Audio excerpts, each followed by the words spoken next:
نے علماء سے بھی عرض کی ہوئی ہے کہ مجھے تنہا نہیں چھوڑنا، کہ میں مطلب جہاں بھی چوکوں بھولوں، چاہے مجھے ایج فیکٹر ہے، غصہ آ جائے، میں وہ یہ نوجوان یہ ہمارے ساتھ جتنے بھی یہ تقریباً ہمارے اپنے ہی ہمارے یہاں یہ گلیوں میں کھیلنے والے ہیں، وہ جدی پشتی علماء نہیں ہے، یہ ہمارے یہاں کا عالم بنے، اور عطاری بھی تقریباً ہے، تو یہ ہمارے میرے بچے بھی ہیں لیکن علم میں بڑے ہیں مجھ سے، تو میں ڈانٹ دوں جھاڑ دوں تب بھی مطلب مہربانی کر کے مجھے اکیلا مت چھوڑنا.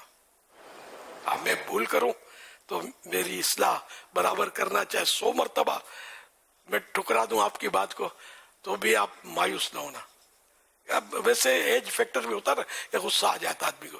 الحمدللہ میری میں آپ کو سمجھانے کے لیے بول رہا ہوں، آپ نے دیکھا ہی مشکل ہوگا کہ میں نے غصے میں وہ اڑا اڑی کر دی ہو. اللہ کی رحمت ہے، یہ خاص مجھ پر ایک انعام ہے اللہ پاک کا کہ چڑچڑاپن اور غصہ وغیرہ وہ کیفیت نہیں ہے، یا بھولنے کی وہ کیفیت نہیں ہے جو اس عمر میں عام طور پہ بوڑھے جو ہیں یہ بھول جاتے ہیں، ورنہ شرعی مسائل کا بیان میں کبھی کا چھوڑ دیتا.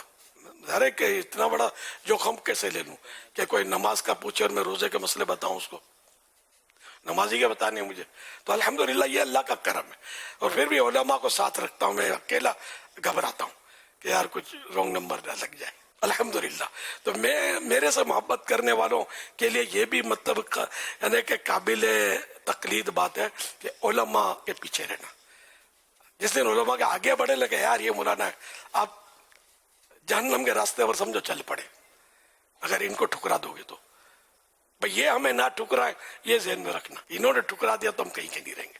یہ حاضرین ناظرین جو مجھ سے مطلب الحمدللہ لاکھوں افراد الحمدللہ مجھ سے وابستہ ہیں، میں سب کے لیے درخواست ہے، میری نصیحت بھی ہے، میری وصیت بھی ہے کہ علماء کا دامن مت چھوڑنا. علماء اہل سنت، علماء دین، جس کی میں وضاحت کرتا رہتا ہوں، جن کا عقیدہ قرآن و حدیث کے مطابق ہے، علماء اہل سنت جن کو ہم بولتے ہیں، تو ان کا دامن نہیں چھوڑنا ہے.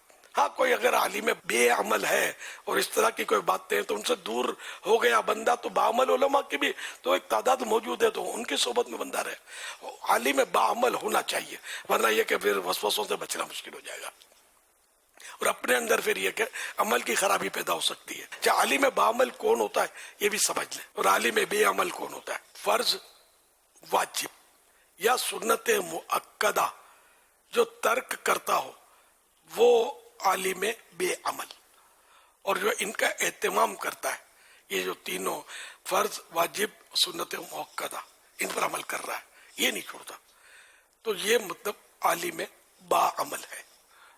اب وہ پھر اخلاقیات میں گالی بکنا یا جھوٹ بولنا، تو یہ جھوٹ سے بچنا، گالی سے بچنا، یہ تو فرض ہے، تو یوں بھی تاریخ فرض تو ہوگا نہیں ہے.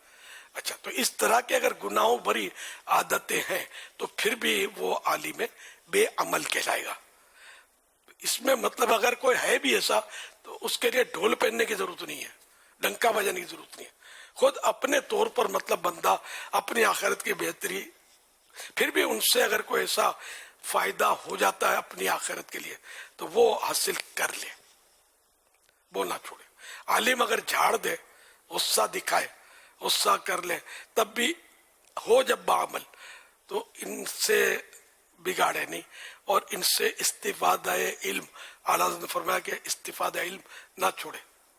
کہ بے عمل عالم کی مثال یہاں اعلیٰ حضرت نے یہ دی کہ یہ خود تو جیسے خود شمع جل جاتی ہے لیکن ہمیں تو روشنی دیتی ہے نا، تو یوں اس عالم سے اپنی آخرت کے لیے نفع لے لے کہ سنی پکا ہو، عاشق رسول ہو، آگے پیچھے نہ ہو، کسی صحابی پر یا کسی اہل بیت پر تنقید نہ کرتا ہو.